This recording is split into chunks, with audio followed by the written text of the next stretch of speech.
Chapter 700. What was a retard? Nazul was a classic example of a retard. Jaden threw out a blood contract, and he foolishly went to sign it. If he was cheated by a swindler, it could be said that he was momentarily blinded by greed. Perhaps he could win a few tears as a victim, but what about after he gained power? He actually did not want it and hid. He did not go to clean himself up and become a tribal hero like Grom, nor did he have enough ambition like Dan to go all the way to the end. Dan knelt down and came out of the mountains out of fear of death. For a guy with such a weak will, it was no wonder that he lost to Arthas in the original history. Even with the fusion of the will, it was still the idiot's will that dominated. Calling Nazul a retard was letting him off easy. So to a certain extent, the unlimited staff represented Duke's disdain for him. On the other hand, it implied the importance Duke attached to Nazul. Don't look at how Duke set up the Dragon's Gate and used the Foodie Queen to make Nazul bleed. Unfortunately, the Queen could only help to this extent. The strength of a dragon aspect was inseparable from the iron law that it had to abide by. This was also the instinct that the Titans of creation had imprinted in the deepest part of their souls when they created them. In the end, Duke still had to rely on his own radiant moon strength to fight against the Breaking Dawn warlock Nazul, who had a divine weapon. Wasn't it very difficult? If it was anywhere else outside of Karazhan, even if Duke could resurrect and run back to his corpse, he would not be able to defeat Nazul even if he died 10,000 times. Nazul, who held the skull of Dan, was like a nuclear power plant with sufficient fuel that could generate almost unlimited power. How could Duke, a radiant moon wizard who used a boiler to generate power, fight against Nazul? Fortunately, this was Karazhan. Duke, who had successfully controlled Karazhan, was fighting against Nazul with the power of the entire wizard tower. In this case there was a new possibility. That was to forcibly exchange an exaggerated amount of quality for an opponent's. Before that there was a prerequisite, and that was to not let Nazul's pain magic extinguish first. Although curses dealt continuous damage for someone as small as Duke, a single hit was equivalent to an instant kill. As expected, Nazul was not a good person. The moment before the fire cloud was launched, Nazul's left index finger flicked stealthily. Without a sound, without a trace, a pile of curses quietly flew towards Duke. If not for the system notification, Duke might really have fallen for it. The next moment, the Windrunner sisters had already retreated 100 meters away and were hiding by the door. After Duke's transformation, Karazhan was like a world for every district. Other than the simple visual and weather that were common, each district was actually in a different space. As for Duke, he had already created more than 100 copies of Duke. True mirror image, infinitely small version. The Duke, standing on the spot, looked like he was suffering from dozens of incurable diseases. After letting out a blood-curdling scream, he clutched his chest and fell to the ground in pain. He twitched a few times and died. If there were not more than 100 Duke watching, the Windrunner sisters hiding by the door would have been scared half to death. F***CK. He's dead? Was it poison? Was it poison in *T? No matter how stupid Duke number 233 is, he wouldn't eat *T, right?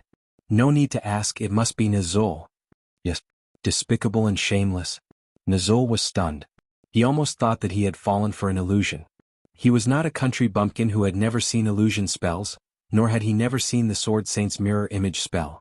However, to his knowledge, even though the mirror image spell was extremely lifelike, it was still a few images that were exactly the same as the real person. They had no physical body and would not leave footprints on the ground. They could only deceive enemies who were slow and had poor dynamic vision. When had he ever seen such a lifelike mirror image that looked exactly like a real person? No, this was no longer a mirror image. This was simply a clone. It was like a clone with an independent personality. Not to mention Nazul, even Khadgar, who had lived for more than 10 years, Windsor, who had lived for more than 1,000 years, Aurelia, who had lived for more than 3,000 years, and Alexstrasza, who had lived for more than 20,000 years, were stunned when they saw this scene. That's right. These were not simple clones. These were the scolding clones. That Duke had recorded a lot of dialogue and actions in the system. Duke's doppelgangers scattered in all directions. They even flew into the sky and pointed at Nazul as if they were poking him in the face and spitting at him. I hate shameless and cowardly people like you the most. It's really bad luck for the tribe to let you be the great chief. Do you really think you can escape with the Book of Mediv? Idiot, have you forgotten the blood contract you signed with Jaden? Retard. Even if you run to the ends of the universe, Jaden will still find you. Nazul's body trembled like a sieve. He never thought that these top-secret things would be known by Duque. These words that struck his heart were like a nightmare to him, who was already mentally fragile. Not to mention that there were more than 100 Duques scolding him at the same time, creating a shocking atmosphere of being condemned by thousands of people. Duque, who had used the invisibility spell to hide behind Alexstrasza, sneered. "Bumpkin Nazul. Have you never seen how the celestial scolding clones destroy a good young man? Then you should see it for yourself." The foodie queen tilted her head and looked at the invisible Duque with a surprised expression. Duque blinked. Of course, he did not expect to hide from the Red Dragon Queen, whose senses were so sensitive that they exploded. The queen said, "I suddenly realized that you can actually be quite mean sometimes." Duque used the moral integrity that Archbishop Fao had passed on to him and replied in a holy manner, Is that so? I only use bastard tactics on bastards." Aurelia said, "Sister, should we consider changing men?" Sasha said, Let's observe for a while." On the other side, seeing that the scolding was almost over, the Duque suddenly made a move. Together with the staff of the magician's hand in the sky, countless different kinds of magic blasted out. Scorch, shockwave, flame blast, frost arrow, arcane impact, arcane missile. In addition to these, there were also elemental attacks similar to the shaman's power of wind and thunder. Nazul was completely stunned. If it was a single element, he could still use the corresponding element and use his higher and more concentrated magic to bully Duque. High-level mystery could easily defeat low-level mystery. But these magic attacks seemed to be irregular, but they could very well tear and destroy the elements he had gathered. Nazul had to wrap his body in fire clouds as a certain degree of protection. Chapter 701. With the addition of the skull of Ghoul, Dan, Nazul's amazing magic power was being forcefully worn down by these different elemental powers. There was no blood and flesh splattering. There was no soul dispersing. This method of using pure skill and extraordinary control to make up for the lack of magic power level was different even in the eyes of a super being like Alexstrasza, who had lived for more than 20,000 years. The higher the level of power, the easier it was to defeat everything. This method of fighting the strong with the weak and striving for victory was more thrilling than any battle of the same level. Nazul had the quality, and Duque had the quantity with the support of the Wizard Tower. They were like millstones that consumed each other. Especially when the breaking dawn dark power on the surface of Nazul's fire cloud was worn down, revealing the purer and darker divine power of the skull of Ghoul, Dan, Duque's magic power consumption immediately skyrocketed. Only Duque could think of and dare to do a radiant moon against a divine. Even Alexstrasza was tongue-tied. In order not to expose the invisible Duque behind her, she could only sigh. "Duque, how dare you?" Duque flattered the dragon. "Don't I still have you? I won't do anything. What if this beastman scum attacks you first?" At this point, if the Red Dragon Queen still did not know what Duque was up to, then she was a queen for nothing. Alright, if she was in the middle of a fierce battle and met a troublesome teammate who lured the monster over, then this was a grudge. If he asked before drawing the monster, then that was respect. Yes, the Red Dragon army, who abided by the Iron Law, was strictly forbidden from attacking ordinary intelligent beings, but the Iron Law did not say that one could not fight back when attacked by ordinary intelligent beings. The Queen was still thinking about why Duque had been so humble and eager to learn, asking her for the laws of the Dragon Slumber Temple. Of course, the Queen did not mind. It was something that had been publicized in the Dragon Slumber Temple for a long time anyway. Now that she thought about it, it seemed that Duque had been studying the loopholes in the law.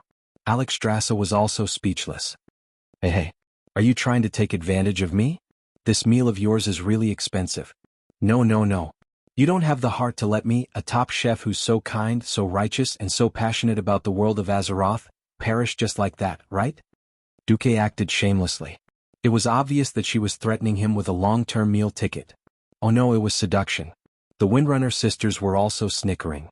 This was the different way of doing things brought about by different perspectives. The dragon race abided by the rules. They looked at the iron rules all day and thought about what they could not do.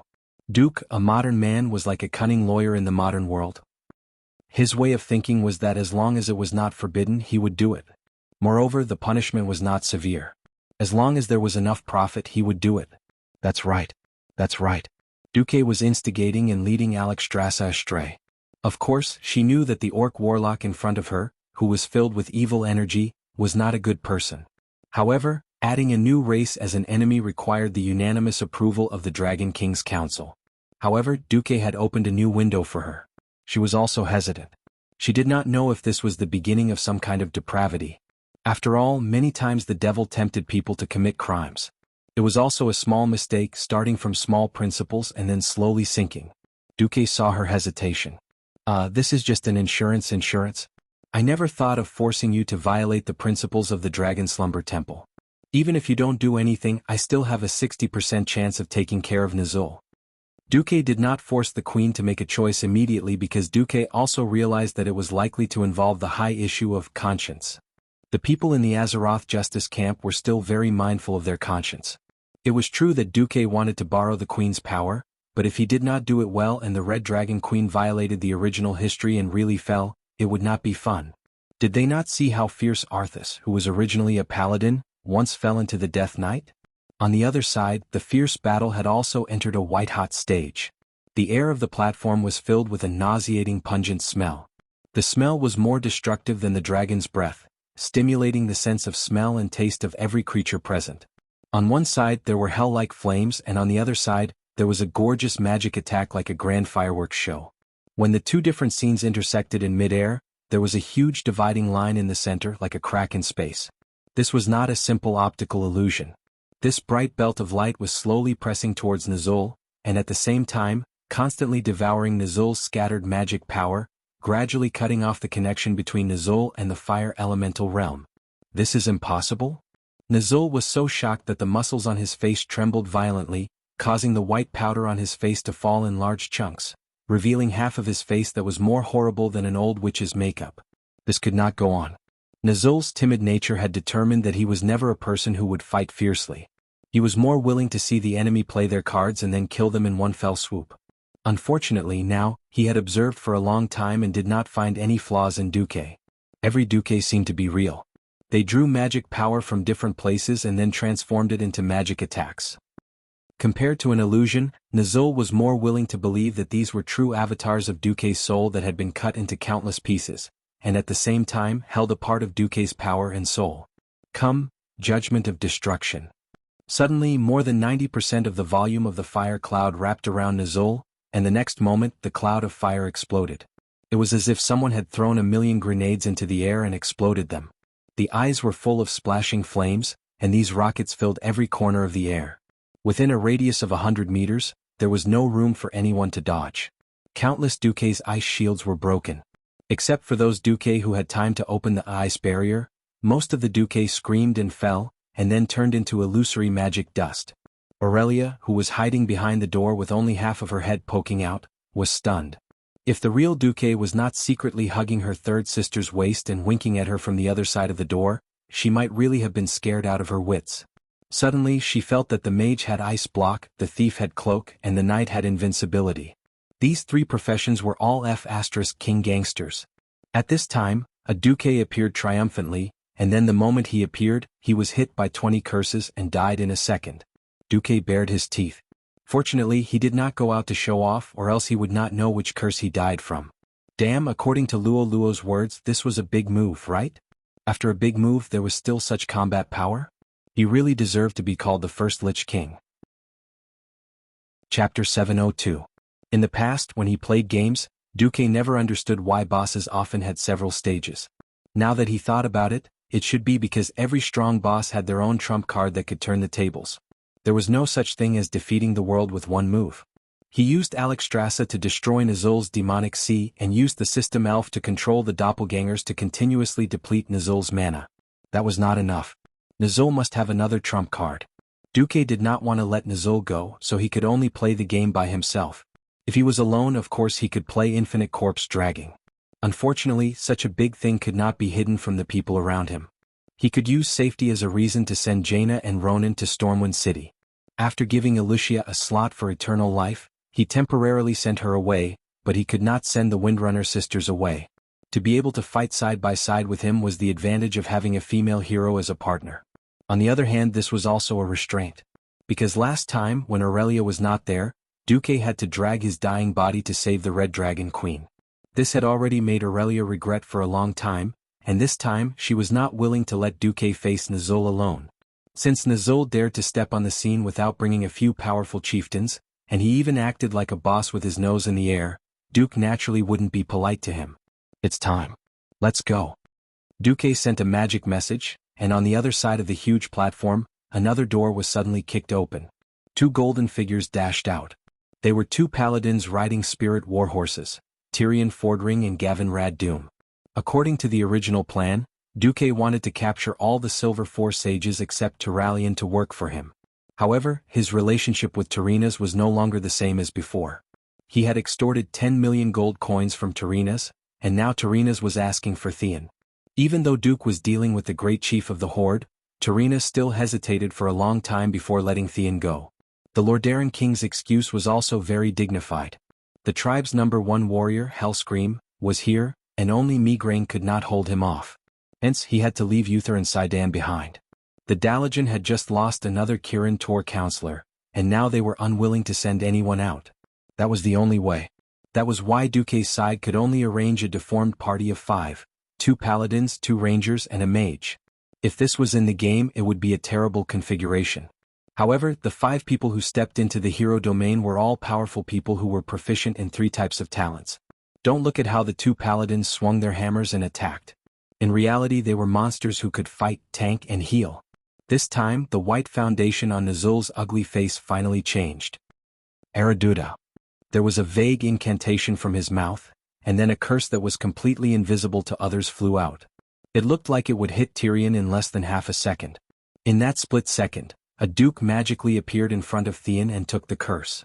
Then, with a stretch of his legs, he fell to the ground and died. Tyrion was not blind. Of course, he knew that Duque's clone had saved his life. However, as a paladin second only to Uther, Tyrion's psychological quality was also superb. There was no change in his resolute face. He waved the huge shining golden warhammer, ignoring the fire snakes around Nazul, activated his invincibility, and hit Nazul head-on. Over 10,000 degrees Celsius of flames washed over the golden barrier of light that Theon had condensed with holy light, emitting a piercing crackling sound unique to the raging flames.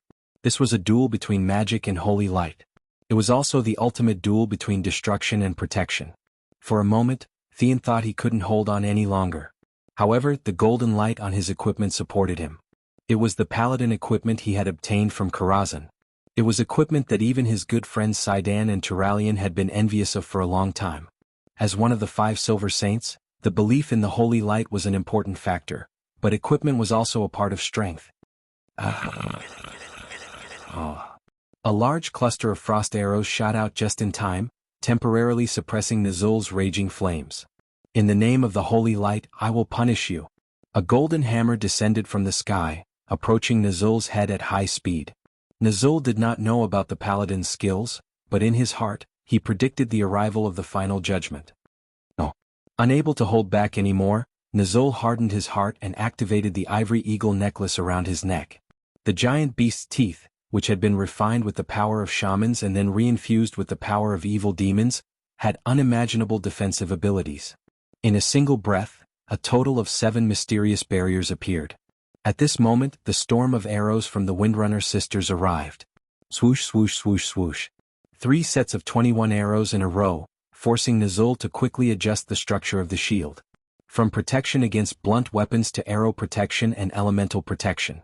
Gavin Rad's heavy hammer also arrived. Damn it. As the saying goes, 2 fists are no match for 4 hands. It was unreasonable to have more people fighting against fewer people. If any one of them came alone, Nazul, who was once a shaman and was proficient in all types of magic and close combat, had 100 ways to kill any one of them. But with several different types of strong enemies attacking together, Nazul was a bit distracted. Poof. It was like a bubble popping, and then at least 5 layers of Nazul's shields were broken. This was not the end. A Duque appeared behind Nazul. This avatar, which had condensed a lot of Duque's magic, made a set of attacks that Nazul did not expect. Strictly speaking, it was not even known if this was magic. It was a palm that was very similar to a horse stance punch. The palm pushed out horizontally, and even Theon, who was separated by Nazul, felt the fierce wind. Bigby's impact palm. This strange move, which was completely different from the existing Azeroth spell system, made Nazul very uncomfortable. When he was defending, he made a half-second mistake. In the state of the opponent's group attack, this was undoubtedly quite fatal. Nazul, who had been standing motionless like a towering mountain, staggered forward after being hit. Gavin Rad launched a sneaky attack from the bottom up. Although it still could not break all of Nazul's shields, it made Nazul temporarily lose the ability to cast spells. Not good. Nazul's heart skipped a beat. Chapter 703. It was as if they had practiced it countless times. After the clone was killed by Nazul's curse, the three new dukes used Bigby's grappling palm, Bigby's diamond fist, and Bigby's crushing palm on Nazul. In the eyes of the onlookers, Nazul was beaten up by a monk, a new profession that had yet to appear in the Eastern Kingdom. A palm strike caused Nazul to lose his center of gravity, and Gavin Rad sent him flying with a hammer. Then Duke number 2 followed up with a grappling hold and grabbed him again. Then he used his fist, which was as big as a water tank and had a high concentration of magic power, to add a heavy blow at close range. Finally, he used the stance of the rising dragon fist to hit Nazul's chin. A series of actions were completed in the time it takes for a spark to fly off a flint. When Nazul was sent flying, everyone was shocked to discover that Duke's doppelganger's rising dragon palm had sent Nazul right towards the giant hammer that was descending from the sky. Ultimate holy verdict. Bang! It was an earth-shattering sound. Even through clothes, skin, and muscles, everyone could clearly see that Theon's holy light had completely penetrated Nazul's body, from the top of his head to the soles of his feet. Whoa! Nazul did not even scream. He opened his hideous mouth full of fangs, but not a single word came out. Was done. Everyone knew the importance of magic circuits to a spell-type professional. After encountering the Orc Warlock for the first time in the first year of the Dark Portal, the Dalajan mages waited impatiently for a long time before they successfully obtained an Orc Warlock's corpse. After dissecting it, they concluded that Orc Warlocks, like humans and elves, all had magic circuits. Since the structure was the same, then Theon's holy light penetrated Nazul's body and killed his chance of survival. What would happen to a mage's magic circuit when holy light, which did not belong to the natural elemental domain, wantonly rushed into it? The consequence was a state of being unable to cast spells, even more serious than silence. No one knew how many magic circuits Nazul had, but it was obvious that the circuits with the spine as the central axis had all collapsed under the impact of the ultra-high purity of the holy light. Perhaps there would be other smaller magic circuits. The main circuit had definitely collapsed. Gavin Rad swung his hammer again. This was not an ordinary holy light attack, but a fatal strike with the power of lightning. Yes, strike while he's down. After hanging out with Duque for so long, Gavin Rad had become a little corrupted. At this moment, the tusk ornaments on Nazul's waist suddenly shattered. A few black shadows suddenly jumped out and shot towards the two paladins and the two rangers. Group Death Coil. Death Coil could be said to be a warlock's life-saving move.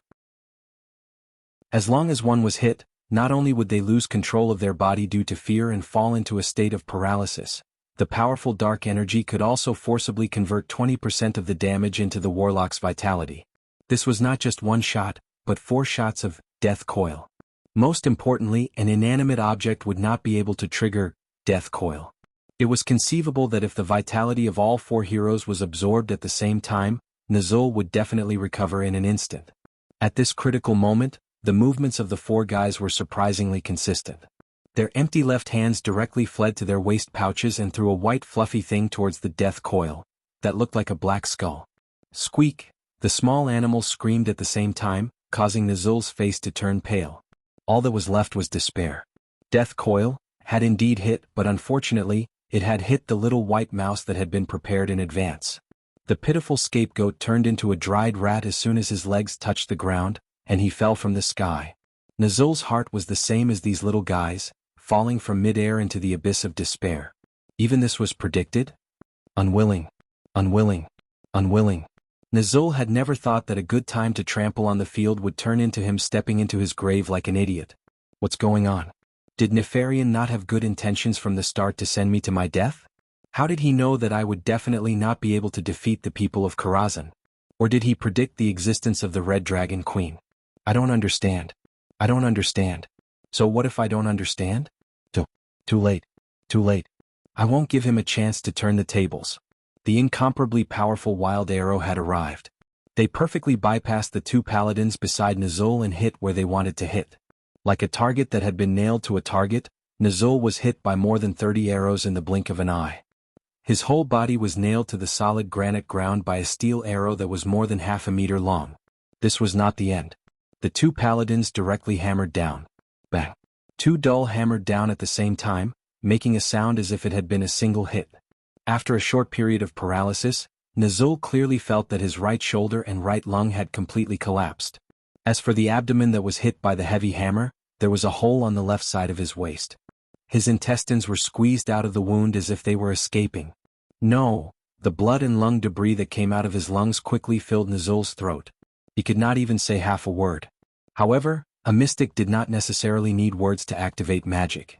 In his mind that had not completely collapsed, Nazul said a few words. The dark portal? Save me. An accident that Duque absolutely did not want to see happened. The last sound that came out of Nazul's heart turned into a distant cry. It was not a cry of a human, a cry that was not a living thing. It was a cry at the level of the soul. However, it caused a reaction from the dark portal in the faraway cursed land.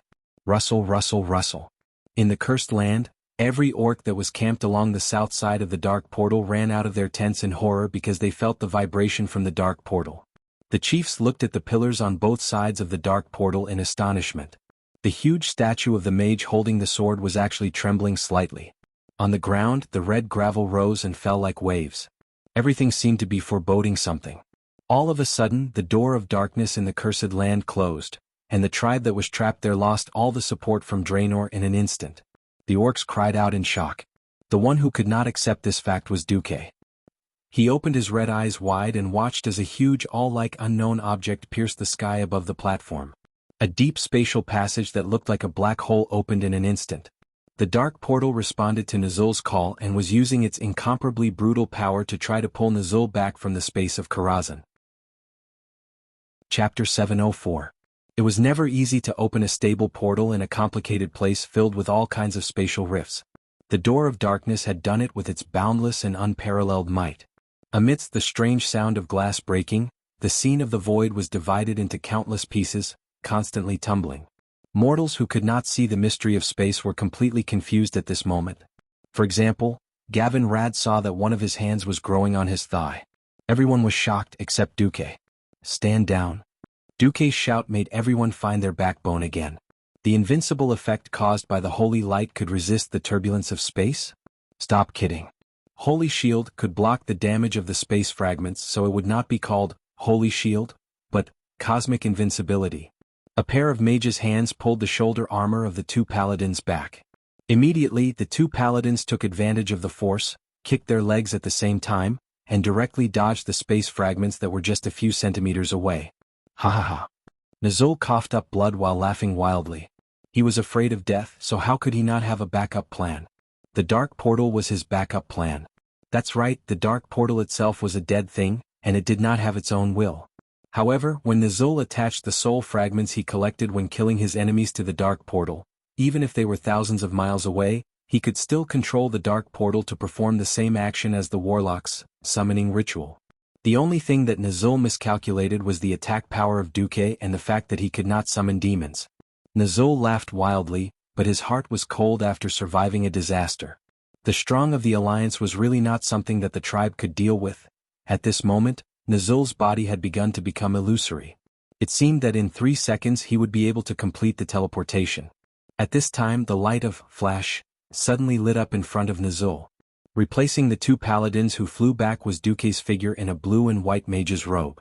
If Duque looked like a mage now, then Duque was definitely a melee mage.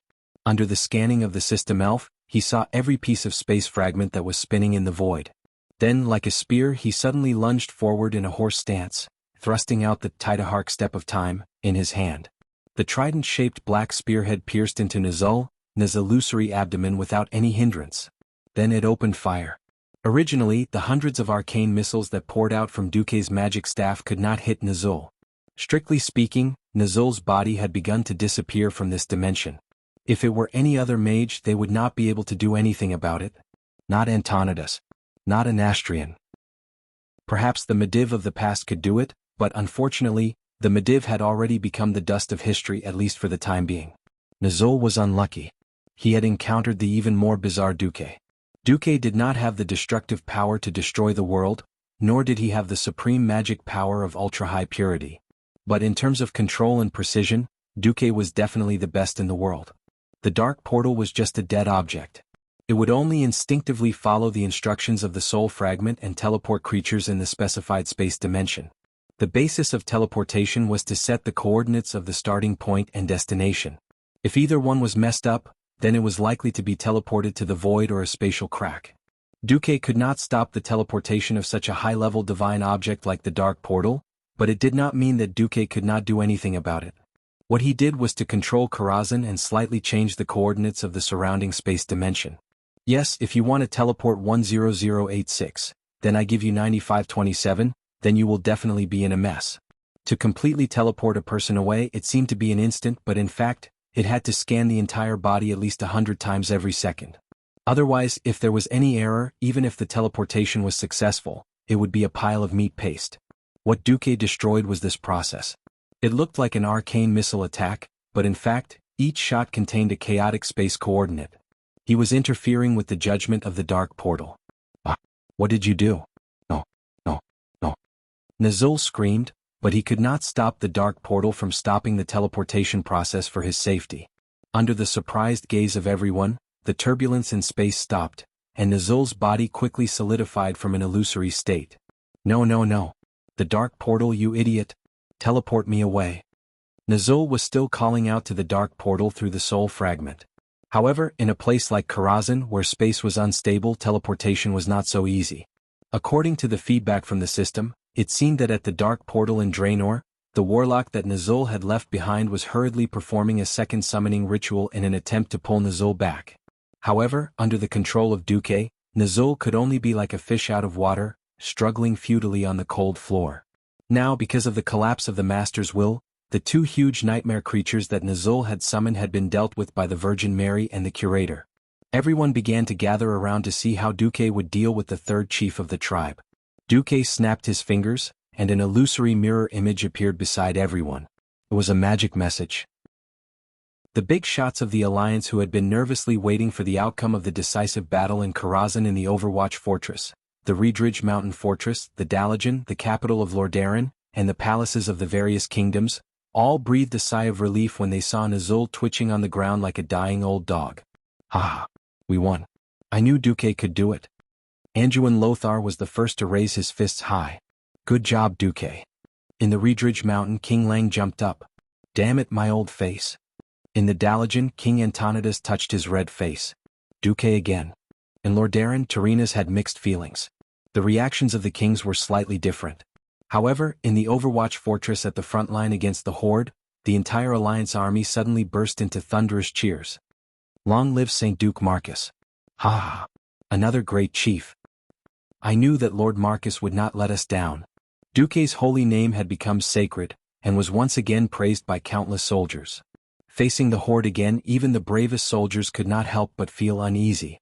However, when the two sides were confronting each other, there was suddenly news that Duque had defeated the chief of the Horde. This news undoubtedly strengthened every Alliance warrior's confidence in the Alliance's victory. Chapter 705. On the other hand, the Horde was doomed to wail. In order to destroy the Beastman's morale, the Alliance cleverly broadcasted the magic image to the Horde. In the Cursed Lands, the morale of the main force of the Horde was low because they could not attack and were trapped in the Cursed Lands. Now that their path of retreat was suddenly cut off, coupled with the news that their chief had been defeated, panic spread through the entire camp. No. This must be the Alliance's scheme. The Alliance made a fake image to fool us. The former shamans, who were now orc warlocks, ran around to boost the morale of the Horde. Unfortunately, there was almost no effect. The main force of the Horde this time was made up of Kilrog Deadeye's Bloodring clan and Kargith Bladefist's Shattering Palm clan. These two clans that returned from the battlefield could be said to be the strongest in the Horde in terms of combat power. Even the Thunder God, Thunder Blade, Mocking Skull, Crimson Walker and Chomping Bone clans could not be compared to these two clans. Whether it was the quality of individual soldiers or group battles, they were far inferior. Just as the Thunder God clans tried to find a sense of security from the Bloodring and Shattering Palm clans, they discovered that the beastmen of these clans were even worse off than them. The warmongers of the Shattering Palm clan lowered their heads, not saying a word. The elite warriors of the Bloodring clan knelt on the ground and cried, "Ancestor! It's that demon again. Duke Marcus, it's not enough that you killed the Blackhand chief and defeated the Orgrim chief. Do you still want to kill our third chief? It's over. It's over. We can't defeat that Duque. The Thunder God and Thunderblade clans could only reign supreme after the publicly acknowledged strongest clans were gone. After all, it had only been 2 years. Most of them had not forgotten the glory of the Blackrock and Warsong clans. Now, through word of mouth, they knew that Duke Marcus was the super demon who wiped out the Blackrock clan, chased the Warsong clan into a ravine and killed and captured 2 chiefs. Looking at the dead dog like Nazul in the huge mirror, the morale of the orcs completely collapsed.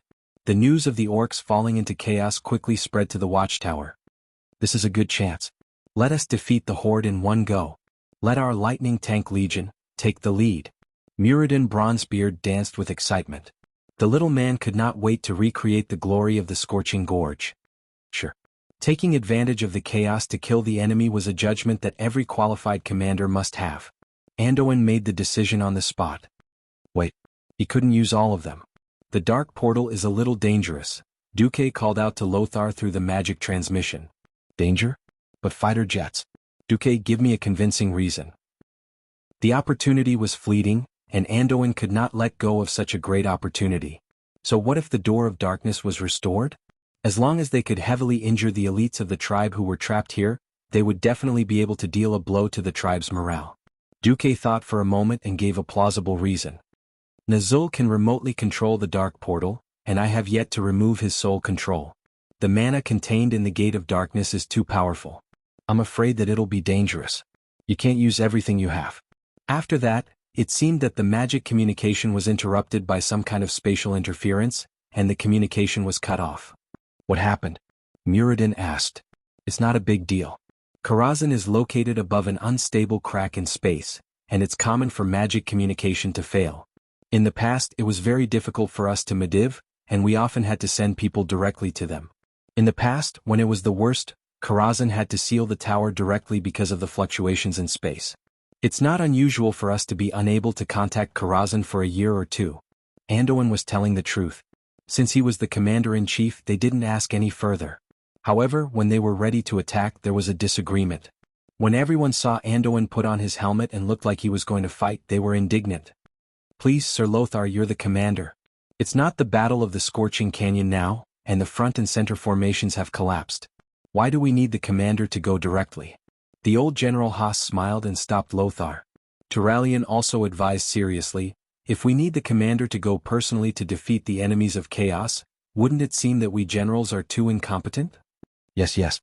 Commander, you have enough meritorious service, let us young people get some credit. Ah. Muradin the damned dwarf also joined in. Anduin's face darkened. Muradin, come out. The others can call themselves young, but Muradin, you old bastard, you're almost 100 years old, and you still have the nerve to act young in front of me. Among the dwarves, Muradin was just a young man, and he did not have the slightest self-awareness of an elder. Remembering that he was a great-grandfather among the humans, he immediately shrunk his head. I admit my mistake. Seeing that everyone was not going to let him go, Anduin had no choice but to comply. Turalian, lead 1,000 cavalry to flank the east, and Haas, lead the Eagle Knights to flank the west. Both sides are probing attacks. If the orcs are not panicking, then don't rush. Muradin, cover the fire. Turalian and Haas saluted at the same time. Yes, sir. Only Muradin was extremely depressed. His dream of charging the tanks was temporarily ruined. In various places, the Alliance launched a counterattack. In the Red Ridge Mountains, Reginald led Duque's private troops out of the fortress and launched an attack on the Blacktooth clan. The Blackhand brothers were killed until they cried for their parents. Tirisful Woodlands, Briar. While Wuther and Grom were fighting fiercely, Mograine led the army to launch a counterattack, vowing to destroy the entire Warsong clan here. It was conceivable that in a short time, news of victory would come from all fronts. No one would have thought that Duque would encounter such a huge problem. It was true that Duque and the others had beaten Nazul like a dog, but when they were dealing with him, something strange happened. No, I don't want to die. I don't want to die. Don't come over. The great chief of the third generation was actually so afraid of death that he was inferior to a little orc girl. At this moment, even the 2 paladins, Gavin Rad and Theon, had a look of disdain. The joy of defeating such a great chief was incomparable to Lothar killing the Black Hand and Turalian taking down Orgrim. I don't want to die. I don't want to die. Nazul struggled to get his injured body as far away from the great devil Duque as possible. Duque sneered. We won't kill you. We will only imprison you. No. I don't believe you, you devil who murdered millions of orcs. Chapter 706. Duque was speechless when the warlock king who used demonic powers said that he was a demon. Just as Duque was about to do something, Nazul's words made Duque's heart almost jump out of his chest. No. I don't want to die. Kill Jaden. Save me. For a moment, darkness enveloped the entire space. A gloomy voice echoed around Duque and the others. Save you? Of course I will, in the way of the Burning Legion. Kill Jaden sneered. Demon Commander? Alexstrasza couldn't help it this time. She strode out and stood beside Duque. Come out. Scum of the Burning Legion, let us have a good fight. On the other side, Duque gritted his teeth. He wasn't sure. In the original history, Nazul was the last to seek death, and was teleported to an unknown void before he was caught by Kill Jaden. Why did this evil god come out now? Kill Jaden spoke again. Fight? Ah. I don't have time to care about you, little Azeroth lizard. However, since my poor contestant is chanting my holy name, wouldn't I be letting down my title of Deceiver, if I don't do anything? Ahaha. Deceiver? Yes. Demon Lord Kill Jaden was a member of the highest class in Eredar. His evil was as chilling as his power. His status was like Sargeras 25,000 years ago, the most powerful warrior of the Titan race was selected by the Titans. Like Archimonde, he was one of Sargeras' left and right hands. Kill Jaden enslaved the Dreadlord race and their king, Tichondrius, and made them swear to follow him, secretly take care of all kinds of matters for him, and assimilate any other potential race into the Burning Legion. Every world that was invaded by the Legion was left with only flames and ashes. The Legion led by Archimonde was invincible, and its scale and destructive power were unparalleled. All of this was inseparable from Kill Jaden's wisdom and strategy. He was a disguise master that left a deep impression on people. He used all kinds of different appearances to get in touch with every race he wanted to conquer. Let's not talk about the faraway ones. Right in front of him was the Draenei, who he had transformed into Nazul's wife and tricked the orcs into attacking the remnants of the prophet Velen who had betrayed the entire Eredar race. In the game, Duque only felt that Archimonde the Defiler and Kill Jaden the Trickster were big bosses that were difficult to defeat. But in reality, even a transmigrator like Duque couldn't help but be amazed by the Trickster's ever-changing tricks. Kill Jaden rarely mentioned his own name, but when he did, Duque shuddered. System Elf. Scan all the surrounding data. I want to capture any fluctuations. Understood, host. After scanning for less than a third of a second, Duque finally knew what Kill Jaden's trump card was. Ghoul, Dan's Skull. Under a thick layer of shielding spells, Ghoul, Dan's Skull, was reacting in a way that no one could understand other than Duque. At this moment, Duque finally understood why a mere demigod like Ghoul, Dan's Skull could become a god-level magic weapon. This damned skull contained the power of the fallen titan, Sargeras. Right now, an earth-shattering explosion was brewing inside the skull. This was no different from using Sargeras' corpse to play. Corpse explosion. Duque couldn't imagine how powerful this explosion would be. Looking at the power data determined by the system, Duque was willing to bet that apart from Alexstrasza, no one here would survive. Even if Duque activated the entire Karazhan defense system, it wouldn't be able to withstand it. *CK. So Nazul had attacked Karazhan to deliver a nuclear bomb.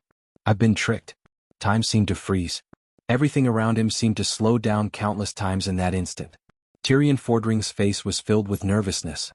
His arms holding the two-handed war hammer swelled up until the armors creaked. Gavin Rad stood in front of Duke and took out an epic-ranked shield from his storage space. He also changed his hammer to a one-handed hammer. The Windrunner sisters pulled their bowstrings and stood back to back, approaching Duque with small steps. Aurelia's lively eyes moved quickly, as if she wanted to find Kill Jaden hiding in the void. Sasha glanced worriedly at Duque from time to time. Only Alexstrasza had her hands on her hips, proudly looking around with a domineering gaze. As long as the commander of the Burning Legion dared to come out, she would immediately beat him up. Apart from Duque, no one knew that Kill Jaden would not appear at all. At this moment, Duque thought of countless ways, but it was not that simple. They were like unlucky people who had swallowed poisonous grass. Even the venom had seeped into their blood vessels.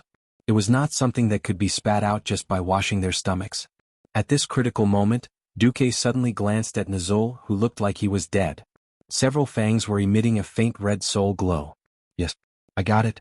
Didn't the dark portal want to save Nizul? If you want it, I'll give it to you. In the blink of an eye, dozens of Duque's doppelgangers appeared. They made various movements. This time not only did they disturb their own people, but even killed Jaden, who was peeping at Duque and the others through Nizul's soul, was confused. Only one of Duke's doppelgangers rushed to Nizul's side and kicked Nizul, who was still holding the skull of Gul-Aden in his hand. The doppelganger kicked Nizul's stomach. Ah! The third great chieftain screamed and his whole body flew up. In the next moment, the void behind him suddenly opened, and a dark portal with a ferocious snake-shaped sculpture on the door beam appeared in front of everyone. Duque. The queen was very surprised. Wasn't Karazhan's dimension controlled by Duque? Duque did not answer. He let the dark portal swallow Nizul, who was like a dead dog. He even let one of his doppelgangers stand in front of Alexstrasza. Impossible. In the void, Kill Jaden's cry of surprise finally came. The enemy's fear, I'm glad. Even though everyone still did not understand what had happened, for Kill Jaden to be so frightened, it could only mean that Duque had made the right choice. Go, back. Duque's main body grabbed one of the Windrunner sisters' arms with his left and right hands, and directly dragged the two sisters back. At the same time he used Flash. Something that could make Duque scream so heartbreakingly must be very serious. After less than a tenth of a second, it was the more agile sisters who used Flash to drag Duque into the gate of Karazhan. The queen followed with the two holy knights. Almost at the moment when the door to the balcony was closed, an unparalleled loud roar came. Chapter 707. Karazhan was a magical place. This extraordinary wizard tower built on a spatial crack had the ability to protect space that most wizard towers in the world did not have because of the geographical advantage. Aurelia had personally tried shooting arrows into the open door from outside the platform. The door was obviously empty, but the arrows would naturally bounce off when they hit the door. This was because the inner layer of the door and the platform seemed to be connected, but in fact they were not the same space. Even in Karazhan, the moment the door closed, it still felt a huge shock from space. The vibration of the spatial laws destroyed most of the balcony in an instant. In Duque's mind, there was a three-dimensional model of the situation in Karazhan. In the display, Duque clearly saw that a granite boulder weighing more than 10 tons was picked up by an invisible supergiant and floated in the air. It did not crack nor did it shatter. Instead, it was directly swallowed by the void. There was no terrifying shockwave like a big explosion, but a large area of space collapsed as if it was swallowed by a black hole. Teleport. For most wizards, teleporting when space was unstable was courting death. However, under the system's calculations, Duque grasped the only stable millisecond and directly teleported himself and his companions to the highest floor of the wizard tower. Even the Red Dragon Queen couldn't help but take a few more glances at Duque at such exquisite control. Even Aurelia, who was used to seeing big scenes, paled a little. Explosion? What happened? Can you withstand it? Duque gritted his teeth. It's okay, at most 1/3 of Karazhan will collapse. Duque's face was darker than the bottom of a pot. If he had not kicked Nizul back into the dark portal, it would have been the entire Karazhan that had been blown up. That bastard killed Jaden. What AF * King's scheme? Gul-Dan's skull was a super-nuclear bomb. Usually it could provide almost endless dark power, and it could also be detonated at a critical moment. In the original history, it was this thing that worked together with the dark portal that blew up the entire Draenor into pieces. Now it was being used as a nuclear bomb to blow up Karazhan.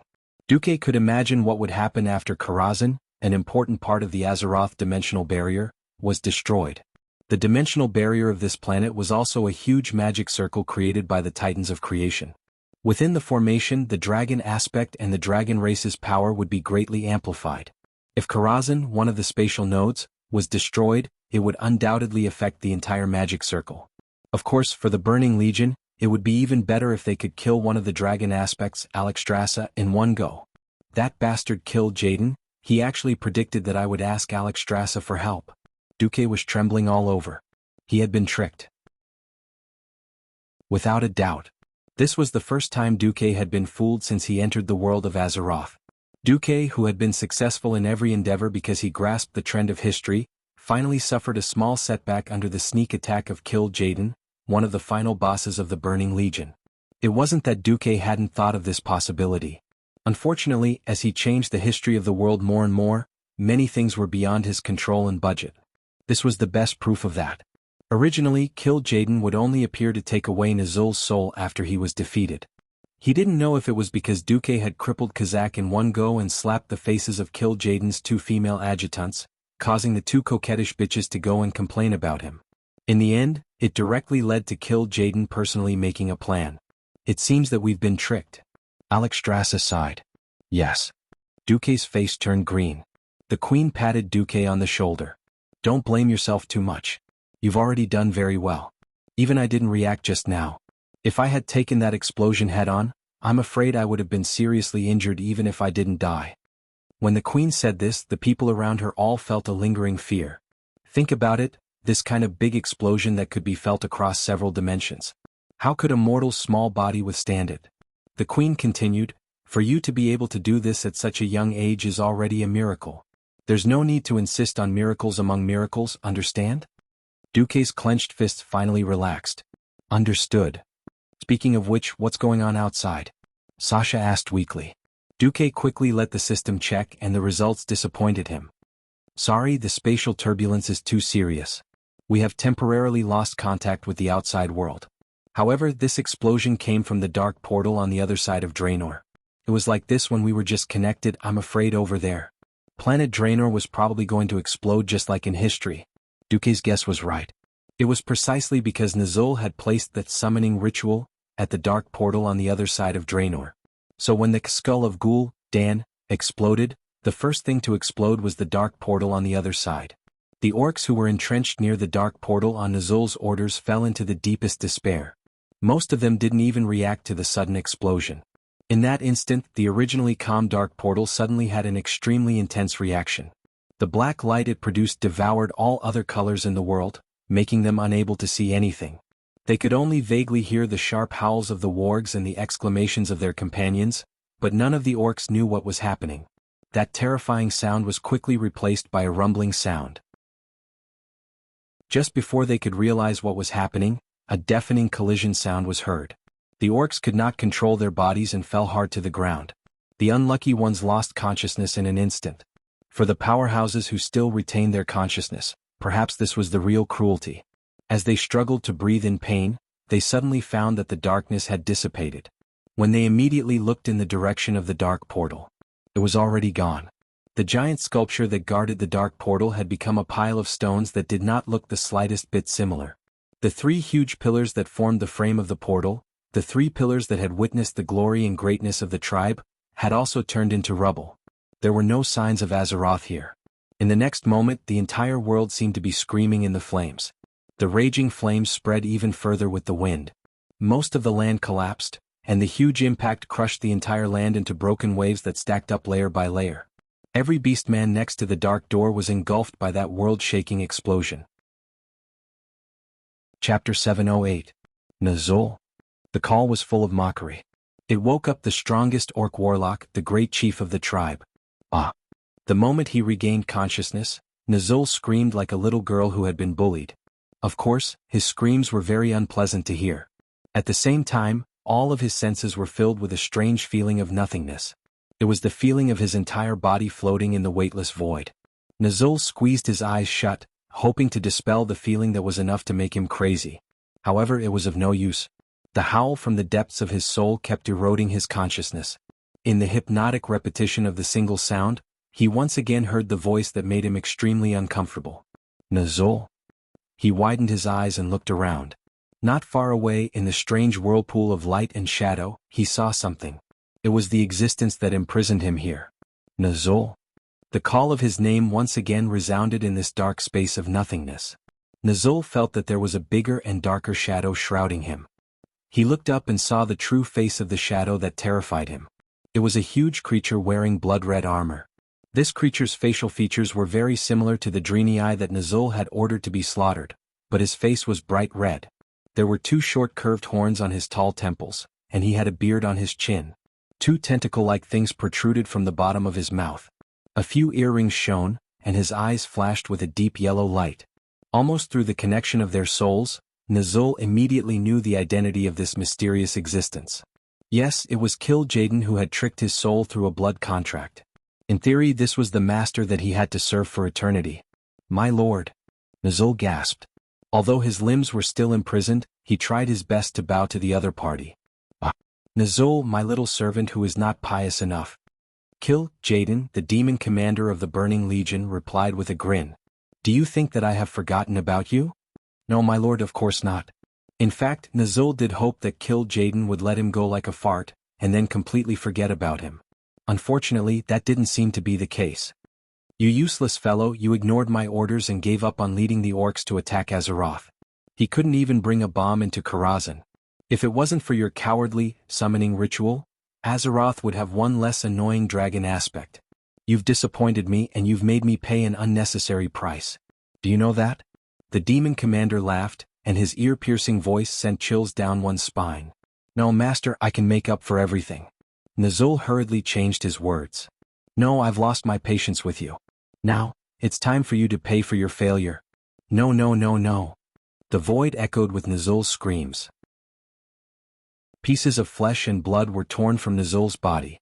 The souls of the dead surrounded him and dug into his soul with their claws. Flesh and blood splattered everywhere, hovering in the air not far away. In the next moment, the flesh and blood returned to Nazul's body, making his body as good as before. Then it was torn apart again and the cycle started again. Along with the cruel torture, Kill Jaden's laughter continued to echo, and his huge demonic body also trembled with the laughter. That terrifying and strange laughter was enough to make Nazul's soul and will collapse. This was just the beginning of the nightmare. In Karazhan, Duque sighed. He didn't need to think to know that Nazul must have knelt down and become Kill Jaden's toy, just like in history. Then it wouldn't be long before Kill Jaden, who was tired of playing, coerced Nazul's helpless soul, and gave him one last chance to serve the Burning Legion. Otherwise he would have to endure eternal torture. The weak Nazul would once again accept the conditions set by the demon. His soul would be placed into a carefully carved block of ice. This block of ice, collected from the distant distorted void, was as hard as a diamond. The first Lich King was born.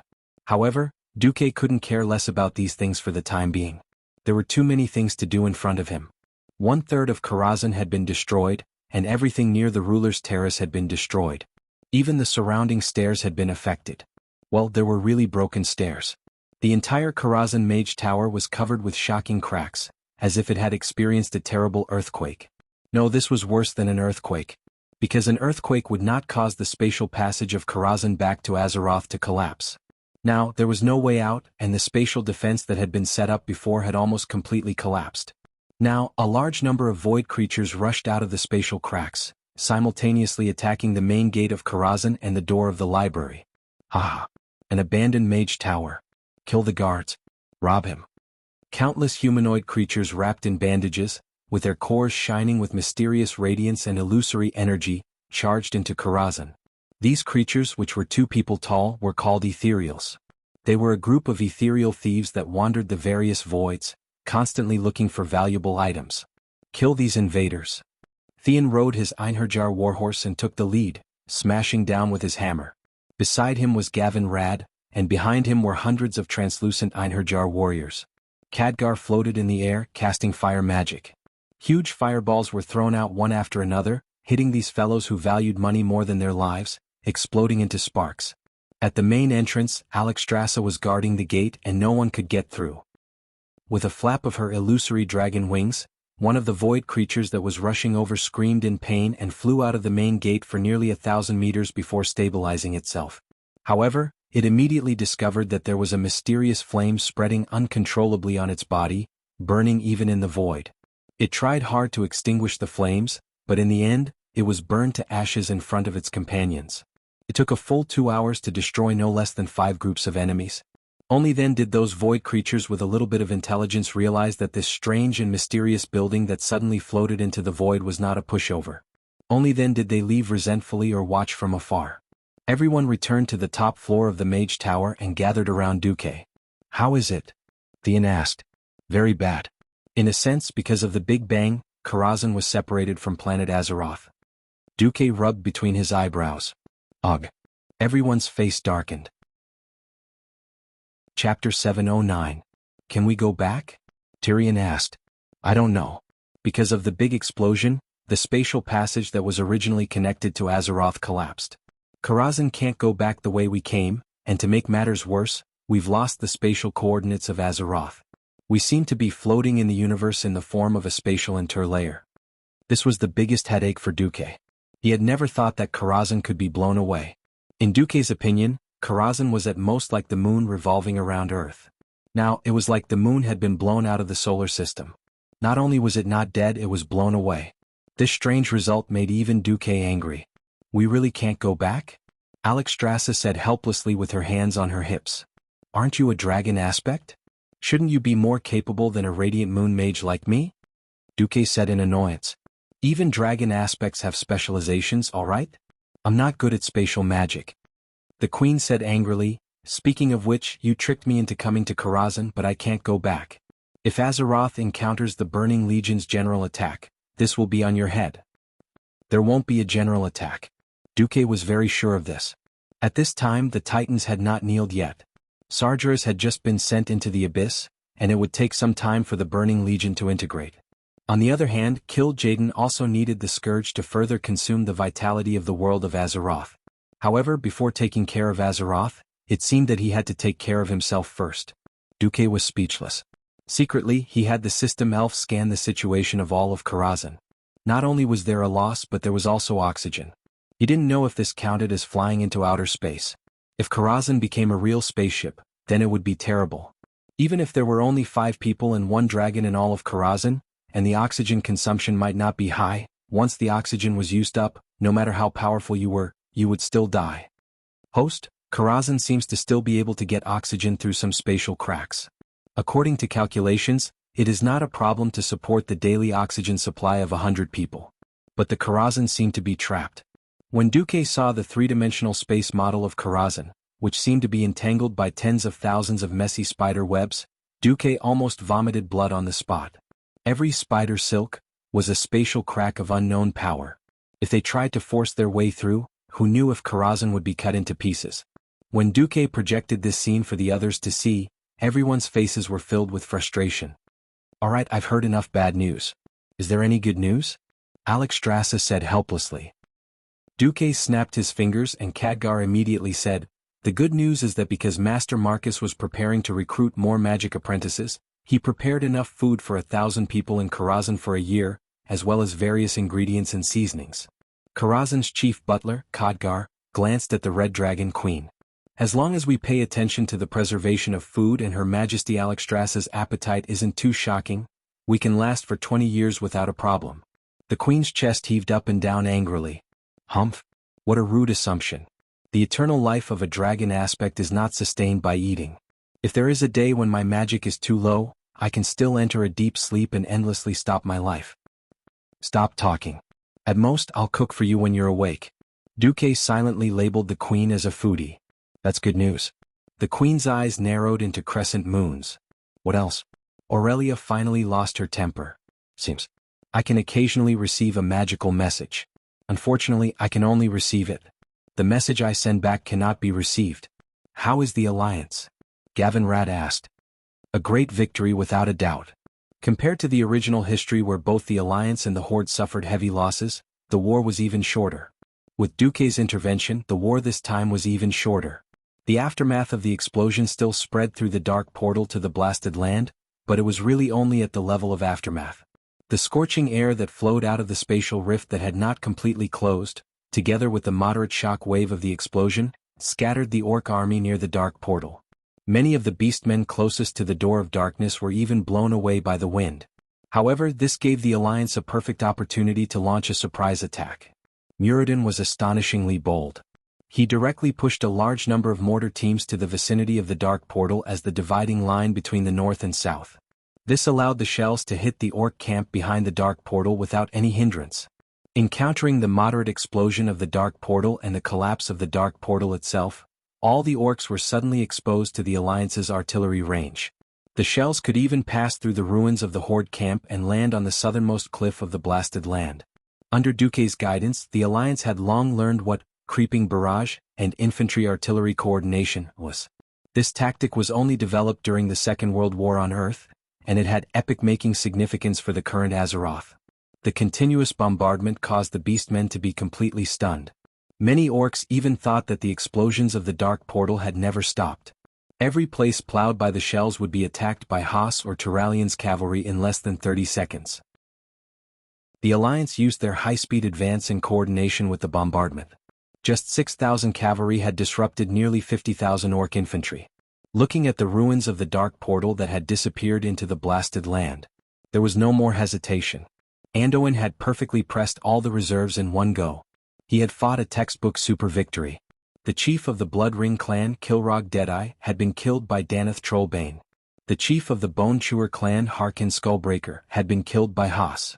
The chief of the first generation of Death Knights, Tyren Gorefiend, had been destroyed by Turalian's Holy Light.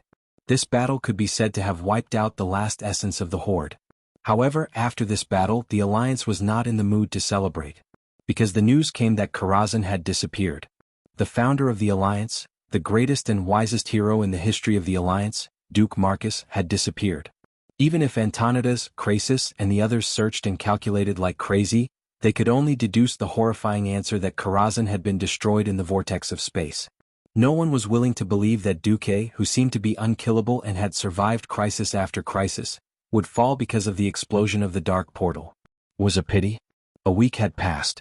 A month had passed. A whole year had passed. The Alliance had no choice but to declare Duque, Theon, Gavin Rad, Aurelia, and Sasha as missing in action. 3 years later, King Valley of Stormwind City erected a statue of them. They were known as the 5 Heroes of Karazhan. Chapter 7:10. Time flew. No matter how brave a warrior was, he would grow old one day. No matter how glorious a legend was, it would eventually be forgotten. In Brill City of the Rotterdam Luntiris Forest, it had now become one of the well-known gladiatorial arenas of the Rotterdam Kingdom. There would be cruel and bloody gladiatorial performances every day. There were a total of 7 gladiatorial arenas of various sizes, and they were all full every day. The best gladiatorial performances were naturally in Rotterdam City. However, the one that was slightly inferior was Brill City. Now, let us welcome the invincible orc gladiator who has been undefeated for 88 consecutive matches, the brutal Gussa. As the MC shouted through the sound amplification magic, the enthusiasm of the 5,000 spectators was completely ignited. There were people from all directions, including noble local nobles, big businessmen who had made a lot of money, ordinary citizens who came to gamble and try their luck, and even young girls who were supposed to be knitting in their boudoirs. Everyone was shouting with all their might to vent the enthusiasm in their hearts. Gussa, Gussa, Gussa. You have to win. I've bet all my salary for this month on you. Accompanied by the sound of heavy metal chains being twisted, a rather young but incredibly strong orc holding a crude stone axe walked out of the dark dungeon and into the arena outside. In front of him was a piece of black land. No matter how many times he tried it, he could not get used to the smell of blood in it. The blood that had coagulated into sludge had long been mixed with the black soil. There were those of his enemies, his compatriots, and himself. Be it the cheers of the humans or the smell of blood in the ground, he did not care. Shrugging his rugged nose, he shifted his gaze to the opposite side. The MC's voice sounded again. And his opponent today is a terrifying creature from the Alterac Snow Mountain that's even more brutal and inhumane than him. Guess what it is? A huge and powerful creature. Inside had yet to come out, but it had already become violent under the stimulation of the human voices. Bang, bang, bang, the giant creature had already crazily hit the iron gate, which was as thick as a human's leg. Wah. As the MC wished, the audience let out a series of exclamations. There were cries of surprise from young girls, cheers from merchants, and even more gasps. Everyone guess what that is? After he had his fill of suspense, the MC finally roared, "The incomparably powerful Gussa, his opponent today is the Shattered Ridge Snowman King." As expected, the audience screamed even louder. In the eyes of the spectators, this was no longer a normal duel. A terrifying 5-meter-tall Snowman King against a 20-meter-tall orc warrior. This was a battle between an adult and a baby. But there was nothing the organizers could do. Gussa was too powerful. In the past 3 years he had killed countless opponents. Among the opponents who were slightly close to him, there was no one that Gussa could not kill. Gussa had won too much and the gamblers could no longer win much money. Even though the odds had reached 10-11, the commoners could still make a small profit even if they blindly bet on Gussa to win. This made the organizers very unhappy. But Gussa was so popular they could not possibly kill him in private. This was Gussa's last duel. If he did not die, he could only be sold to Rotterdam City and let a stronger enemy kill him. It was said that there were even demonic creatures in Rotterdam's bloodiest arena. However, Gussa's master, Viscount Naris, was still disappointed. Facing the hill-like Snowman King, Gussa was still clean and efficient. When the Snowman King charged over, he immediately used charge and turned into a shadow. He rushed to the Snowman King's shoulder and used Thunderstrike to knock the Snowman King unconscious. Then he immediately used Whirlwind Slash. After blinding the Snowman King, Gussa dodged the Snowman King's last struggle with an agile little jump. Then he chopped the Snowman King's neck from the back with his axe. The Snowman King's head flew off just like that. Done. Ah! Gussa shouted in orc language that humans did not understand. Gussa once again returned to his dark and damp cellar. Just as he sat on his straw bed, a deep voice spoke in orc language from next door. "You've worked hard, Geyer." No one knew that Gussa's cellar was located in the deepest part of the underground. There was a secret passage just a wall away. If he wanted to, he could break the wall and leave this place at any time. This kind of monster is only enough for me to warm up. Don't humans have any new ideas? Geyer, never underestimate humans. There are many strong humans. Gussa did not care about Geyer's title. Instead he asked, "How many are as strong as you?" "Orgrim." "Orgrim? It's actually Orgrim?" Times had changed and no one would have thought that Orgrim, who was supposed to have died in the underground prison of Rotterdam City, would appear in this small place and talk to the young orc called Guile so discreetly through the wall. If you are talking about melee professions, there are at least 3. Anduin Lothar, Uther the Lightbringer, and Sidon Dathrahan? These are the human powerhouses that I need to pay attention to? Geyer frowned. Other than the kings of the various countries, they are the most important? No. What I want to tell you today is that, be it the kings of the various countries or these 3 people, they are all trash compared to the man known as the nemesis of the orcs and the archenemy of the Horde. Remember the name I told you. Imprint it into the deepest part of your soul. Because he is the main culprit behind the Horde's defeat in all 3 wars. Hearing this, Geyer's muscles tensed up subconsciously. Even his breathing became lighter. Orgrim spoke. His name is Duke Marcus. At this moment, near a remote town in the continent of Rotterdam, lightning flashed and thunder roared. Strong winds blew. Countless bolts of lightning converged. The purplish-blue electric snakes twisted and finally carved out a large and standard circle on the ground. It was even rounder than a compass.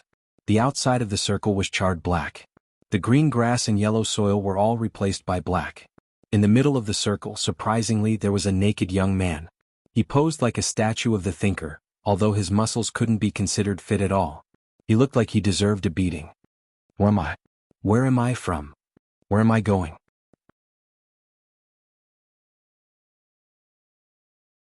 Chapter 7:11. Coincidentally, Orgrim was asking Guile the same question in the cellar of Brill's Colosseum. Do you still remember the 3 questions I asked you? Yes. You asked, who are you? Where are you from? Where are you going? Guile replied in a steady voice. Then have you thought of the answer? Yes, I have. Guile's voice was sonorous and powerful. Speak. Guile stood up abruptly and spoke in the orc language with a thunderous might. I am Guile, the son of the great Frostwolf tribe chief Durotan and the powerful female warrior Draka. I come from the other side of the Dark Portal, the planet that the humans call Draenor. I want to lead my orc brethren to escape from the human slavery and go to a place where the orcs can rest. On the other side of the wall, Orgrim also stood up excitedly. He and Guile had their backs against each other. Even though there was only a thin wall between them, he could feel the warmth from Guile's back through the wall and into his heart. Very good. Very good. If Durotan and Draka could see you in such a heroic state, they would definitely be very happy. Orgrim was very pleased. Does my answer have anything to do with that Duke Marcus you mentioned? If he's such an important person, why haven't I heard of his name in all my years in Lordaeron? Because his name is a taboo in Lordaeron? Orgrim spent a whole hour explaining how Duke had used a series of methods to destroy the Horde's attack, as well as the relationship between the Alliance and Lordaeron, as well as the relationship between Duke and King Tyrrhenas. Guile frowned. If this Duke is really so terrifying, then he will indeed be the biggest obstacle to our tribe's rebirth. But didn't you say that he's been missing for 10 years, and the Alliance has marked him as a dead man? Why do we still have to worry about him? Orgrim sighed. Some people are still alive but he's already dead. Like Tarina's Menethil.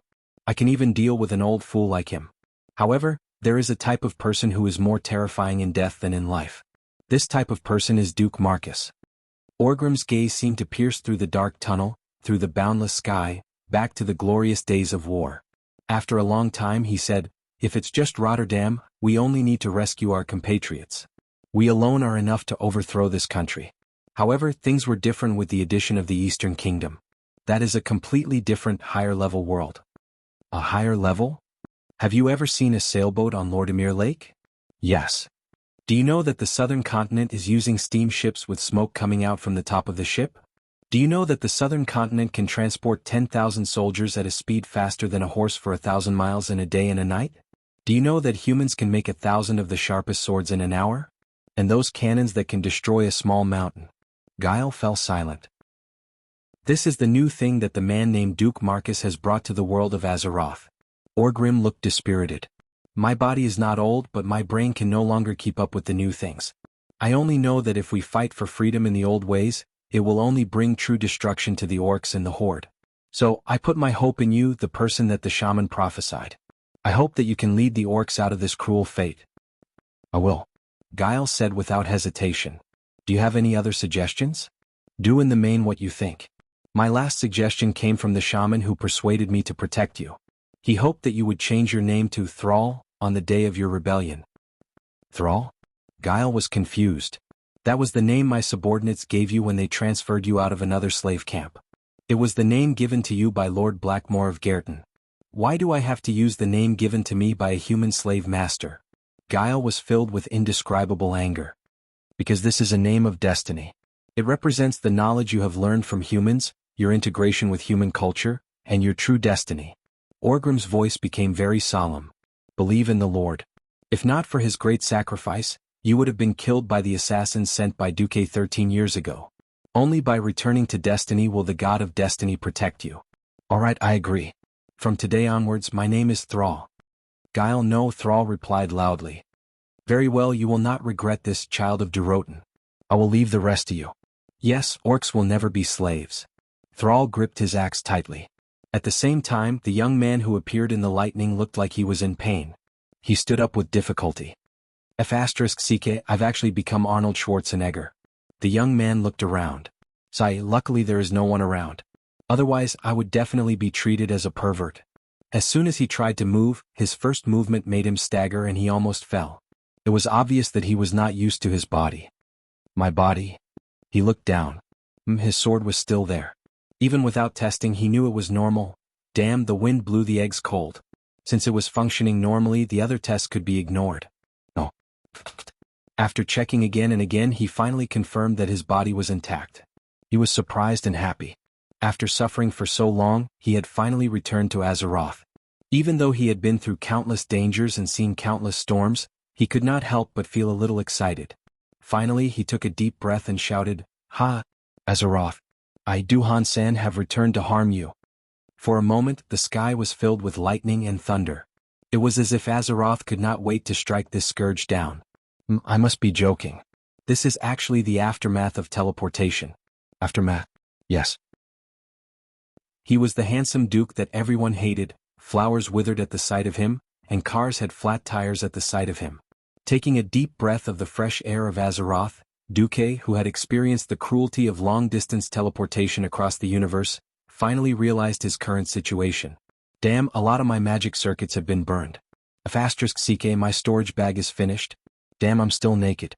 No, before thinking about that, I need to wash the dust off my body. It's so uncomfortable. Duque, who did not dare to use magic for the time being, ran to a nearby stream to take a bath. Just as Duque was washing up, a soft sound suddenly came from behind.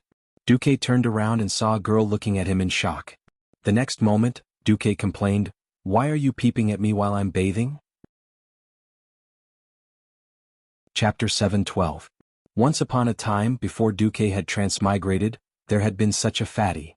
It had been a large gathering and many people had been assigned to various rooms in the hotel. One of the girls had probably been confused and remembered the wrong room number, thinking that it was her roommate inside. In the end, the girl rang the doorbell and found that the person who opened the door was a pale fatty with only a bath towel draped over his lower body. The scene was extremely awkward, but this guy was the first to react. He screamed, "Molestation." He slammed the door shut, leaving the confused girl outside feeling extremely wronged. Right. Duke had done the same thing but by different means. No matter what happened, he had to scare the other party first. Duke's words smashed into the white-haired girl's head, causing her to be dumbfounded. After a long time she finally reacted. You. After saying you 3 times she could not continue. The girl was obviously very pure, but she already looked like she was about to cry. Seeing this, Duque could not bear to see her like this. Sorry, I was just joking. Duque's dog eyes unexpectedly saw this girl wearing a red priest's robe. It was summer and her legs were very white. Where are you looking? The girl suddenly became alert and raised the staff in her hand. That's right, this was a naked man. What if he went berserk? No, you misunderstood. I saw that your clothes are very familiar. Are you from the Scarlet Crusade? Duque was not sure, so he asked tentatively. It's the Scarlet Crusade. The girl corrected. Actually, I'm not a member of the army. I just borrowed clothes to wear. The pure young girl's true colors were immediately revealed. Although Scarlet Crusade and Scarlet Crusade only had a difference of one word, the meaning was very different. The former was a fanatical organization, while the latter only represented a legion of the Kingdom of Lordaeron. Duque instantly grasped the general timeline. Seems like it's not too late for me to roll back. Sorry. I'm from the mountains. I lost a bet and was thrown into the water by my buddy, then washed down the river. Can I ask what time is it now? Which year? Looking at Duque, who was half submerged in the water and giving off a suspicious aura, the young lady gripped her staff tightly and took half a step back. Her eyes were filled with wariness and distrust. However, she still answered Duque. It's year 15 of the Dark Portal. You're currently near Terran Mill in the Hillsbrad Hills. Mr. Suspicious. Am I being despised? Am I, who is handsome, elegant, and charming, is being looked down upon? At this moment, Duque could not stop crying in his heart. 10,000 alpacas galloped through his mind. After a while, Duque came back to his senses. Sorry, I'm not the kind of person you think I am. The young girl was still vigilant. Her large watery eyes and white hair made her expression seem even colder. She was clearly saying that he was that kind of pervert. Duque lost his temper. You're a priest, right? For the sake of the holy light, can you get me a set of clothes? The young girl lightly pursed her bright red lips. Since the other party was already using the holy light, she finally nodded. She then faced Duque and took 3 steps back. After making sure that Duque could not jump out of the river, the young girl turned around and ran without looking back. This sigh. Just when Duque thought that the young girl would break her promise and was about to use leaves to make a grass skirt to cover her body, the young girl still came back with a set of rough linen clothes and a young man who acted as her protector. The young man was very tall and had a steady look, but his short beard revealed that he was less than 16 years old. His trembling left hand on the hilt of his sword revealed his guilt. Of course, Duque would not do anything to them. When the young girl turned around, Duque quickly went ashore and used the cloth that the young man had left on the shore to dry his body. He then put on the rough linen clothes that he had not worn for many years. Ugh, what a nostalgic feeling. When I first transmigrated, I seemed to have worn this too. Seeing that although Duque's origins were strange, he did not seem to have any ill intentions, the young man slightly lowered his guard. Mr., may I ask what your name is? Duque. Duque casually replied. What about you guys? Thank you for your help. I would like to at least know your names. Reynolds. Sorry. The young boy and girl only said their names, but just like Duque, they purposely ignored their surnames. However, when Sari heard Duque's name, she revealed a look of yearning. You're also called Duque. After the last great battle, many people's children are called Duque. Hearing this, Duque could not help but smile. In the entire world, there is only one Duque. Reynolds said solemnly. Sari did not refute. Alright, as a knight candidate, I cannot sit by and watch a stranger wander around here alone. After all, it is not safe around here recently. Mr. Duque, I strongly suggest that you come with us. Reynolds suddenly said. Not safe? Hearing this, Duque frowned. Yes, this is not confirmed news.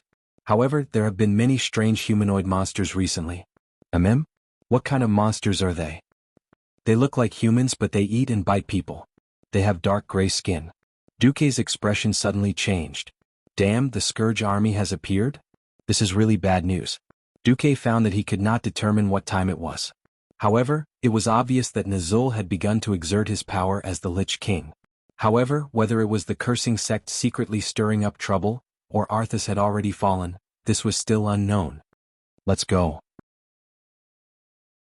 Bring me to Alexandros Mograine or Alfred Abendis. Duque's expression darkened. He turned around and walked away, not caring if the boy and girl followed him or not. After living in Azeroth for so long, experiencing 3 big battles and facing countless hardships, Duque knew what he had to do. Upon hearing these 2 names abruptly, the young Reynolds seemed to have been greatly stimulated. He looked like he was startled. In the Scarlet Cross army, it was impossible for the boy and girl not to know what these 2 names meant. What shocked them was Duque's tone. After all, these 2 lords weren't just any Tom, Dick, or Harry. Looking at the whole world, how many people would dare to call them by their names? However, this mysterious Duque dared to do so. He really wanted to scold this Duque. How dare you? However, the man's natural and typical aura of a superior made Reynolds involuntarily obey the man's lofty orders. This way. Chapter 7:13. Walking on the narrow path in the forest, Duque had a lot on his mind. Yes. He had returned, but he was in a terrible state. Although he looked fine on the outside, he was the only one who knew how hard it had been to play interstellar travel. He was the first to come back. He had to do this. Karazhan was wrapped in a spider web of countless spatial cracks in the depths of the spacetime tunnel. Apart from him, no one else could come out. Although Alexstrasza could transform into human form, the amount of mana needed to teleport her was too great. Apart from her, no one else was good at magic. Although Khadgar was much stronger, the problem was that this ghost mage was almost an earthbound spirit, and it was difficult for him to leave Karazhan. In the end, after being trapped for too long, Duque still teleported back alone after preparing for a long time. It had been an extremely dangerous journey. Even with the help of the system elf, Duque had almost died in the void. After all, there were many times when one had to change directions at supersonic speeds 3 or 4 times in a second. This was really not something a human could do. But after returning, Duque had 2 serious problems.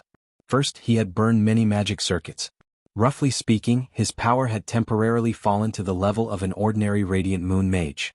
But if he was given some time to reorganize his magic circuits, it should not be a problem for him to rush back to the half-step breaking dawn he had once achieved in Karazhan. Second, the system elf seemed to have gone silent. No matter how he called out, there was no response. He did not know whether it was the solar storm or the influence of the spatial magnetic field, but the system elf was temporarily on its knees. Both greatly affected Duque's strength. As Duque walked, he asked Renaud about the current situation. Even though he had scared Renaud, Renaud still tried to answer his questions carefully and selectively. Through Renaud, Duque at least learned a few important pieces of information. Over the past 10 years, Rotterdam had been constantly nibbling away at the original Alterac territory. Now, apart from South Shore, which had been upgraded to the South Sea city-state and gained autonomy, the rest of the territory basically belonged to Rotterdam. However, the shattered ridge that was originally part of Alterac Royal City was abandoned by the Rotterdam Kingdom due to the large number of snowmen occupying it and the fact that they had failed to clear it out many times. King Lang Rin was assassinated by an orc sword saint in the 8th year of the Dark Portal. Since then, Anduin Lothar had been the regent to assist the young King William. However, in the past 2 years, Duke Bolvar Fordragon had been the regent due to Lothar's poor health. When he heard Reynolds say that the holy city of Stratholme was fine, Duque felt a little relieved. In that case, according to the original history, Arthas should not have fallen. If that was the case, the situation did not seem to be the worst. However, when Duque asked about Arthas' situation, Reynolds became even more vigilant. Didn't you tell Sally that you were from the mountains? Why do you care so much about Arthas? Duque felt wronged. Duque was rather speechless at the vigilance of this pair of underage boys and girls. Just as Duque was about to say something, the wind suddenly brought with it a terrible stench. Sally covered her mouth, and even Reynolds, who looked like a protector, had a hard time holding back the urge to vomit. It was the unique smell of a slaughterhouse, with a hint of disgusting sweetness. No, it was not the smell of fresh meat, but the stench of rotting corpses. It had been too long since Duque had smelled something like this. Only after burying corpses on the battlefield for a few days would there be such a smell. The rotting smell came from a house near the forest path. It was now very clear what had happened inside. Sally turned to Reynolds. Her face was pale but determined. I have to go in and check. If there are dead souls inside that I need to expiate. Suddenly, along with the poisonous gas of death, a horrifying shriek filled the entire forest. Something pounced at them from inside and behind the house at an alarming speed.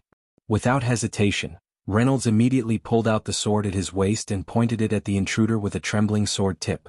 Following the light from the tip of the sword, Reynolds' eyes met a pair of pitch-black eye sockets. Reynolds, who had never been on a real battlefield, was shocked to find that he did not know how to react to this walking nightmare. It wore a tattered shirt and work clothes, holding a pitchfork as a weapon. It should have been a farmer in the past, but that was when it was alive. Right now it was clearly a dead person. Grayish-green rotting flesh fell off its bones, and rotten fingers left filthy marks on the handle of the pitchfork. Black sticky liquid flowed out of the pustules. It howled, stinking saliva dripping from the corner of its black mouth. Sally cried out in alarm. This cry seemed to have frightened Reynolds. He was stunned for a moment, and almost couldn't raise his sword in time before he was stabbed by the pitchfork. Fortunately, his years of training had formed his body's combat instincts. He managed to knock the pitchfork out of the zombie's hand with his sharp sword, and then he swung his sword horizontally across the zombie's neck. The neck that had lost its tenacity gave Reynolds a disgusting feeling, as though he had cut a pile of rotten grass. Then the filthy head flew into the air, and a stinking liquid sprayed out from the severed neck, splattering half of Reynolds' face. After losing its head, the thing fell flat on its back and never got up again. As a priest in training, Sally used a holy light spell.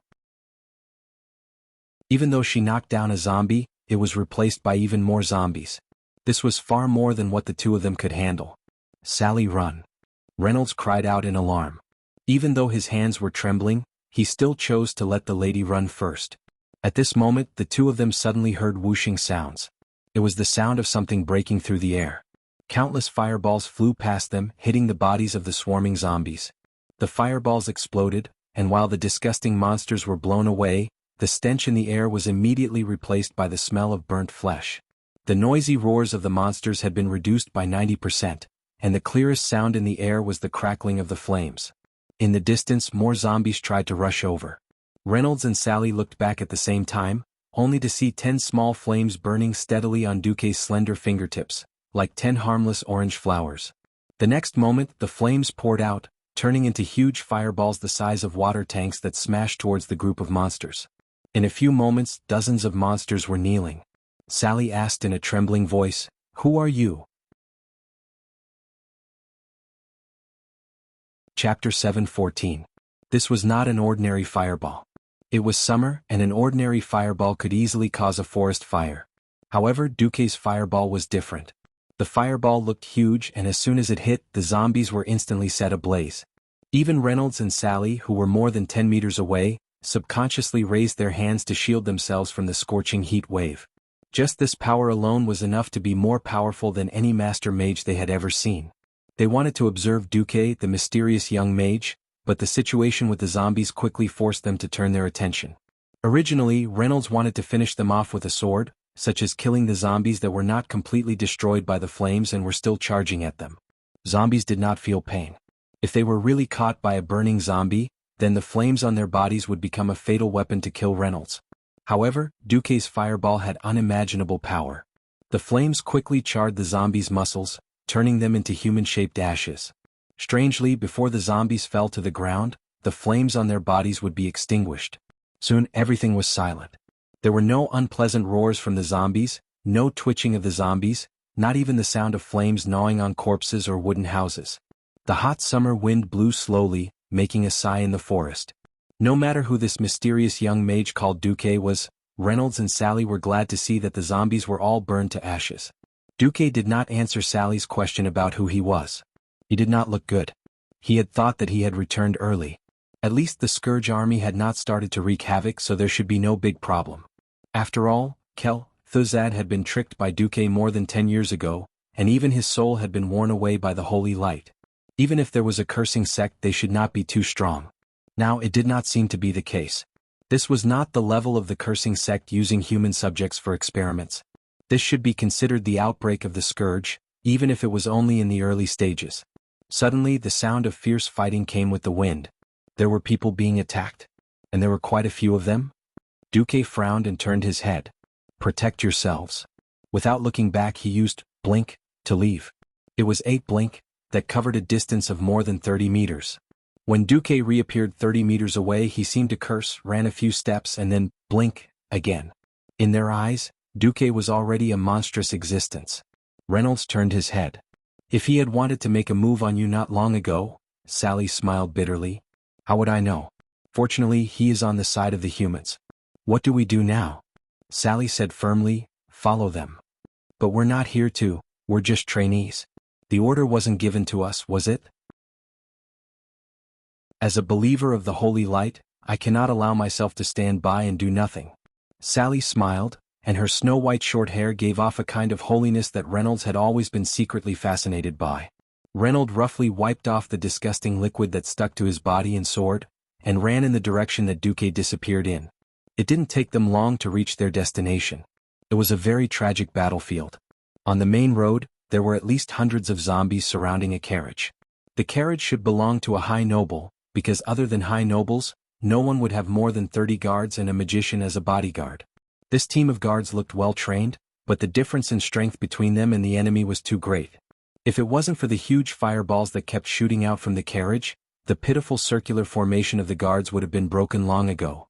Even so, looking at the huge crisscrossing claw marks on the carriage, one could tell that the line of defense of the carriage had actually been broken.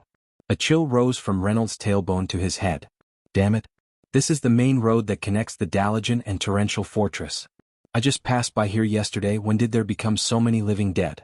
The only fortunate thing was that with Dooku's arrival, the situation of the caravan being besieged had changed greatly. 3 firewalls rose outside the carriage, and every zombie that dared to rush into the firewalls would be burned to ashes within a few steps, turning into a pile of black charcoal. Even though the zombies were still charging at the carriage, the guards of the carriage let out a sigh of relief when an advanced magician came to their rescue. Standing on the hill, Duque flicked his fingers continuously, and fireballs rained down on the group of zombies. Each fireball was just right and several zombies were instantly smashed into pieces. After a few minutes the world was quiet. After the firewalls were down, 2 of the surviving guards walked over, as if they wanted to thank Duque. However, Duque used flash, bypassed the 2 guards and went straight to the front of the carriage. His sudden action caused the guards to be on their guard. These days the world was not fair. Not everyone who would stand by and watch someone die was a scoundrel. Not everyone who saved you must be a saint. The remaining guards did not raise their swords, but each of them looked at Duque with vigilance. Although these faces were young and none of them were middle-aged, their calm aura told Duque that each of them had been on the battlefield and seen blood. Sir Magician. Seeing Duque's linen clothes, the leader of the guards could not associate Duque with those noble magicians who wore luxurious magician robes. Unfortunately, Duque's powerful magic was an indisputable fact.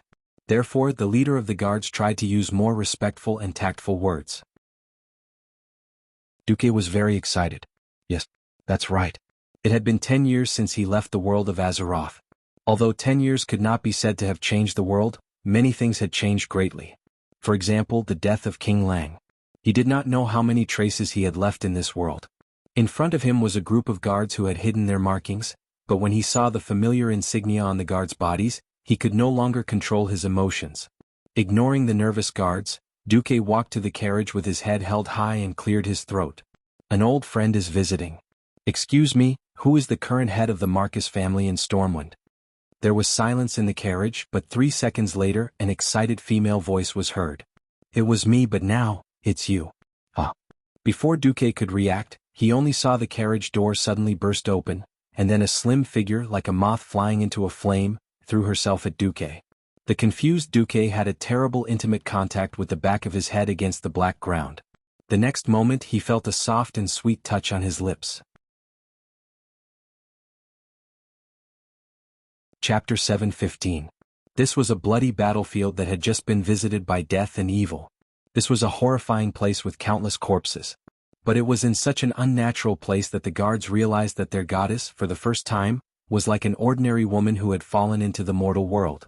10 years ago, when Alterac was swept by the flames of war, even the king was humiliated, and the country was annexed when they lost their parents, lost their loved ones, lost a shelter, and were about to starve to death on the streets. It was this holy girl who was like a goddess who saved their lives and souls. Gave them food. Gave them warmth. Gave them life and a future. This was not an unconditional redemption, and they had to give up their future for it. They were willing to accept it because without the present, there would be no future. They quietly received the strictest training, and endured the torment that ordinary children had never experienced, all for the sake of protecting this woman who was not much older than them, but had saved them. In their hearts, this noble lady was their goddess. They watched her manage such a large territory, watched her lead the people, and brought life back to the land that had been destroyed by the flames of war. But they had never seen her, who was as beautiful as a goddess, truly smile at any man. Countless nobles had proposed to her, and even Prince Stromgard had once favored her, but without exception, all of them had been firmly rejected. In the face of any man's ambiguous invitation, she would become the most unreasonable ice goddess. That was good. It was as if an extraordinary woman like her should not be owned by any ordinary man. The young guards looked at her with longing in their eyes as they quietly stood guard by her side. 10 years. She had never had any scandals. She was a mage, but she was more like a saint than any female priest in the Church of Holy Light. It was precisely because of this that she abruptly, without any warning, threw herself at the man in coarse linen clothes, and unreservedly offered her own passionate kiss. Their tongues intertwined passionately. The guards were stunned, but at the same time, they found it hard to believe that their goddess had fallen in love with a hero who had saved her. Duque, who was at the bottom, almost suffocated. The strong love from her made him intoxicated, but also made him embarrassed. She had no intention of stopping, and Duque had to pat her back a few times. No response. He pretended not to feel it. Continued to attack. That lilac tongue continued to attack the city and sweep the ground. There were a few more claps, accompanied by the sound of a serious cough. She finally propped herself up reluctantly and saw the continuous silver thread between their lips and tongues. Both of them blushed a little. Damn it. You don't have to do this, Alicia. Duque had an awkward expression on his face. That's right. This noble lady was naturally Miss Alicia Barov. What the hell? I should be the one saying this. You bastard. I've been gone for 10 years. Alicia's face was full of resentment. Kill Jaden secretly gave Nazul a super bomb. Even Karazhan was blown away. Duque said innocently. I know it's not your fault. Alicia's waterfall-like soft black hair fell on Duque's cheek, tickling Duque. At this point Alicia's voice suddenly became smaller. It was a mosquito's hum that only Duque could hear. You promised to give me a coming-of-age ceremony, but you're 10 years late. This is the truth. Duque was speechless. Because she was kneeling, her neckline hung down. At this angle, Alicia's mature female body was almost completely exposed. She was obviously so shy that she was about to explode. Her pretty face and neck were covered in crimson, but Alicia did not adjust her posture. She wanted Duque to see to his heart's content. She had indeed grown. The once unripe fruit had become a ripe peach.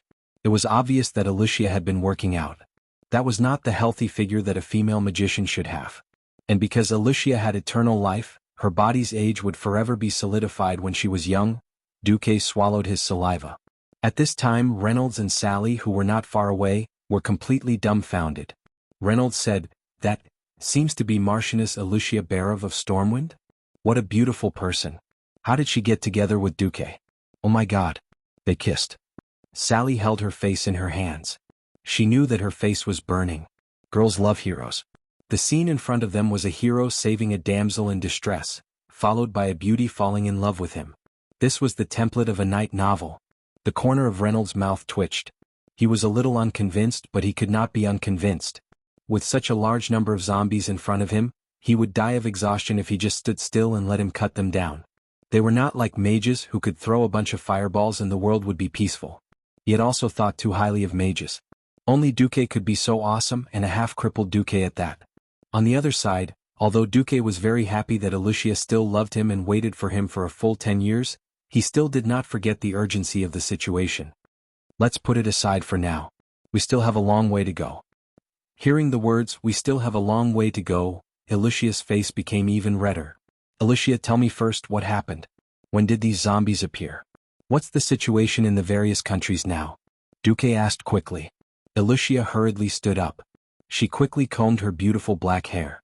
In just 3 short seconds, she had once again entered the role of the strong woman who replaced Duque to control the Marcus family. The appearance of zombies happened last summer in July. At that time it was only an isolated case. Lordaeron strongly condemned it, saying that it was the result of the Dalajan's forbidden experiments. After all, 10 years ago, small undead creatures such as rabbits began to appear near the Dalajan. Even though they claimed that they had all been killed at that time. Damn, it was Kel'Thuzad's fault. Ilucia continued, I have been paying attention to the situation here according to your instructions. Southshore is also a spy that we left behind. This time I came here to deal with the unstable orcs. There is evidence that the orc slaves are organizing a riot. Duque was stunned. What the hell? The Scourge army was about to move. Why did the orcs suddenly start a slave uprising? Wouldn't that mean that Thrall was going to make an appearance? The Scarlet Cross army was specially mobilized. If it wasn't for such a major event, Tyreenas would not want to let Lordaeron's signature army leave Lordaeron when the prince returns in triumph. Wait. Duke suddenly had an ominous feeling that something bad was about to happen. Chapter 7:16. Duque had harmed Azeroth, saved powerful people, cheated orcs, harmed demons and was cheated by demons. In any case, the original course of history of Azeroth had long been changed beyond recognition. Without the system elf statistics, Duque did not know how similar Azeroth was over the past 10 years. Anyway, even if Kael, that's jumped out and said that he was not a prince, but a princess and begged kill Jaden to keep him, Duque would still try to believe him. The world had collapsed quite a bit, so it was not a big deal. Duque did not know why there was no scene of Prince Arthas slaughtering Stratholme and beginning to fall into depravity. But he remembered very clearly that Arthas' return from Northrend was the symbolic event when he led the Scourge army onto the main stage of Azeroth's history for the first time. Duque suddenly became nervous. He grabbed Ilusia's arms tightly. Wait, are you talking about the triumphant return of Prince Arthas? Ilusia's clear eyes widened as she looked at Duque with slight confusion. 10 years. In her impression, Duque was perfect. He could summon clouds with a flip of his hand and rain with another. While talking and laughing, he had burned the orc army of 1,000,000 to ashes. In an understatement, he had reversed the fate of the Barra family and killed the ancient evil dragon, Deathwing, Nesario. In her impression, there were not many things that could make Duque so nervous. If Duque was like this, it was either that Duque, who had not seen him for 10 years, had become an ordinary person, or that it was a very important matter. Ilusia, who had been guarding the territory of the Elven Forest for Duque, did not hesitate to believe that it was the latter. After pulling Duque into the carriage, Ilusia quickly reported the recent situation to Duque. Unlike Reynolds' hesitant and timid exchange of information, this was an unreserved disclosure. This starts from the resurrection of the Medivh who warned the countries as a prophet. Why did it sound like history had returned to square one? In the end, Medivh was resurrected by his omnipotent mother. He had just been resurrected, and although Medivh didn't have that heaven-defying magic power, he was still a radiant moon. He first turned into a crow and flew to the various kingdoms to warn the various kings. The Burning Legion's new plot was about to be launched, and the only chance to avoid the danger was to move the entire kingdom away from the eastern kingdoms to the other side of the sea, to the continent of Kalimdor, which was still a barren land. However, not a single king was willing to believe him. Forget about the fact that Medivh had lured the orcs into the dark portal when he was being controlled. Just the fact that he had come back to life was enough for any king to be suspicious of him, let alone his exaggerated statement. Move the entire country? What kind of joke was this? How could the migration of 1,000,000 people be easy? Back in the Stormwind, they were beaten like dogs and even the capital city was destroyed. Who would take a boat to cross the sea to escape? In this world where land was their lifeline, the kings scoffed at Medivh's warning.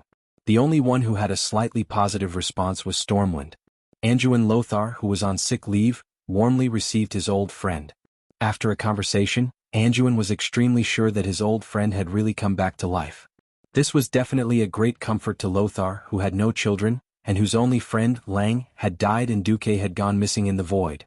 Then, after listening to Medivh's statement, Anduin summoned Regent Bolvar, and even asked Ilusia, who had replaced Duque in the internal affairs, and King Varian, who was almost an adult, to discuss the matter. In the end, he still rejected Medivh's proposal. Firstly, it was difficult to leave one's homeland, and secondly, before Duque sent Ilusia away from Karazhan, he had left behind a lot of backup plans. After knowing that his old friend had long been prepared and was very confident in protecting the country, Mediv did not insist anymore. After informing all the kings, Medivh's figure disappeared from the vision of the nobles of the various countries. Not long after, all kinds of crises came unexpectedly. The first was the rebellion of the orcs. After 10 years of recuperation, coupled with the fact that the countries led by the Rotterdam Kingdom did not strictly adhere to the plan of extermination that Duque had set for the orcs back then. After all, the orcs had recovered a lot of vitality. Moreover, because the orcs no longer consumed the blood of demons, their tempers were not as violent as in the old tribes. In the end, many compassionate Virgin Mary secretly condoned and released the orcs, causing the total number of orcs to break the 200,000 mark again. Of course, that was the number that Alusia had calculated. The nobles of the Rotterdam Kingdom who used the orcs to play gladiatorial games all day would only be idiots to see that the total number of orcs did not seem to be that many. The orcs had all gone to the wilderness, so of course, there were not many orcs within the jurisdiction of the Rotterdam Kingdom. Then, it was the rise of the Calamity Army that was the highlight. Just like what Duque knew in history, it was Kuthuzad who had sought refuge with the Lich King who spread the plague. However, because Kuthuzad had been tricked by Duque back then, even though his power had been resurrected by the Lich King, his power was no longer the same. He had completely become a schemer.